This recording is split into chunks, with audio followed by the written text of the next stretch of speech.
The Austin Maxi was once expected to be Britain's daring move into the future.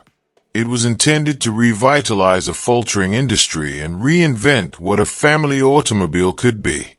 It was introduced with assurance, ambition, and promises of innovation.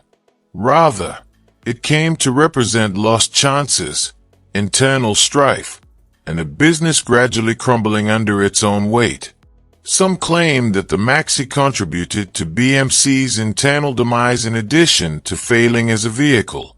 This is the unsettling tale of how one well-meaning car turned into a pivotal moment from which the British auto industry never fully recovered. By the late 1960s, the British Motor Corporation was in serious danger. BMC, a once dominant global manufacturer of iconic vehicles like the Mini, Austin, and Morris, was rapidly losing market share. While BMC's own portfolio was outdated and disjointed, foreign rivals were flooding the market with dependable, contemporary vehicles. The Austin Maxi was envisaged as the company's great unifier, a single, modern car that could replace multiple old models at once and restore trust in British engineering. Under extreme strain, development got underway. Years before the idea gained widespread acceptance, the Maxi was designed to be groundbreaking as the first mass-produced five-door hatchback in Britain. It was designed to bring practicality, comfort, and modern engineering in one package. On paper, it sounded wonderful. A transverse engine, a roomy cabin, front-wheel drive, and an adaptable hatchback design are characteristics that would subsequently characterize some of the most popular vehicles in Europe. But internal strife plagued the Maxi from the start. BMC engineers, designers, and executives were rarely aligned. Committee politics, cost-cutting concessions, and a concern about upsetting established models held down decision-making. The car lost its own identity because everyone expected it to be everything. By the time it was ready for production in 1969, the Maxi was already behind the curve. The Austin Maxi was not visually appealing. Its ungainly, boxy shape lacked the beauty of its European competitors and the allure of the Mini. It appeared more like a prototype than a completed production car due to its lofty roofline, slab sides, and awkward back.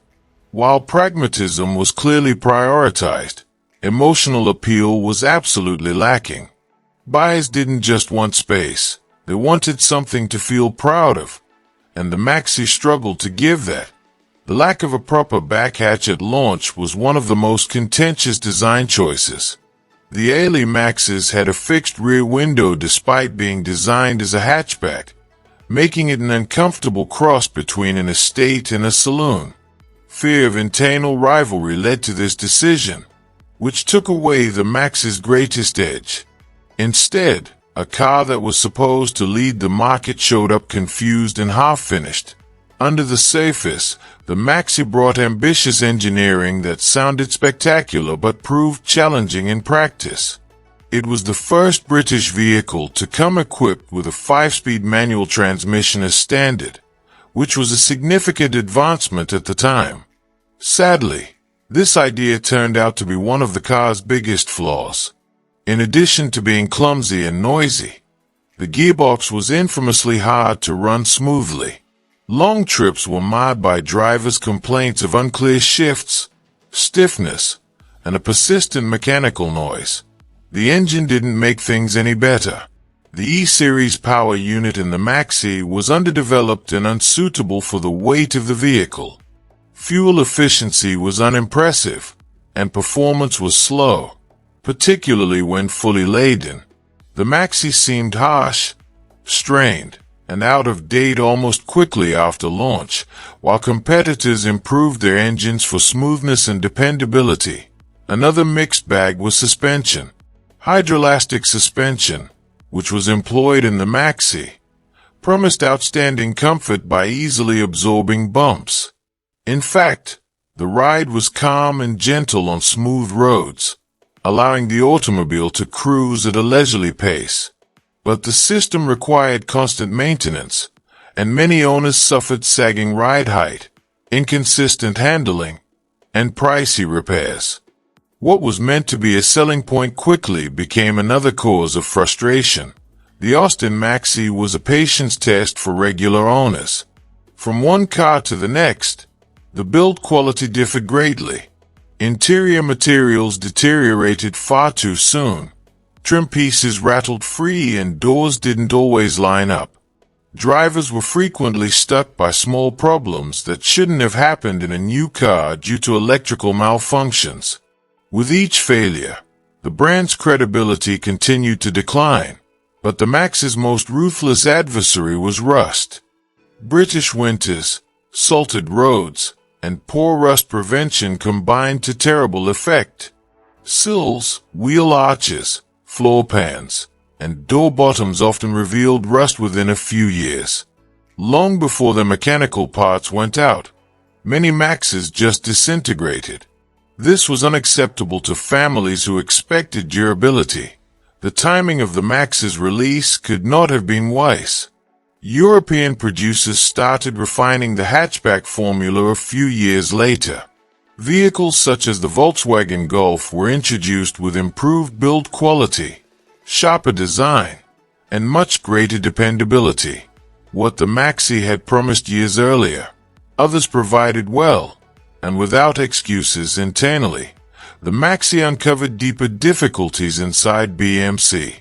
It demonstrated how detached management had grown from both engineers and clients. Instead of taking the early criticism to heart, the defame intensified their denial. Improvements frequently came too late to alter public opinion, and updates came slowly.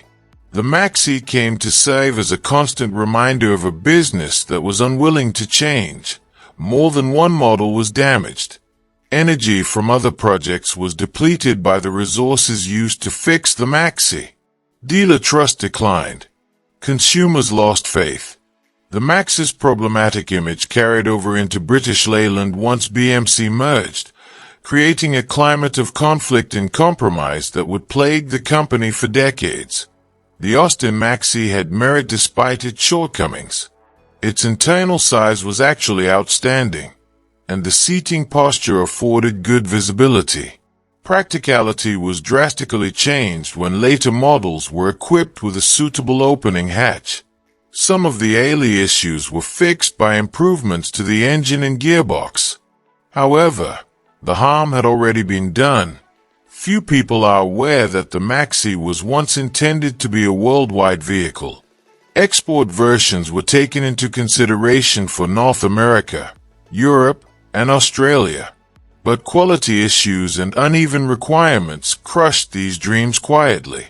What could have been Britain's worldwide comeback but remained a domestic humiliation today? Surviving Austin Maxes are unusual sightings. Due to corrosion and neglect, many were scrapped long ago. Nowadays, enthusiasts who keep them do so out of reverence for what the vehicle attempted, and failed, to achieve. It serves as an intriguing example of how innovation is never sufficient on its own. The BMC was not immediately destroyed by the Austin Maxi. However, it revealed all of the company's hidden weaknesses, including poor decision-making, hurried engineering, internal competition, and a disregard for customer feedback. In this way, the Maxi not only failed but also exposed the reality. That type of failure can occasionally be the most detrimental of all.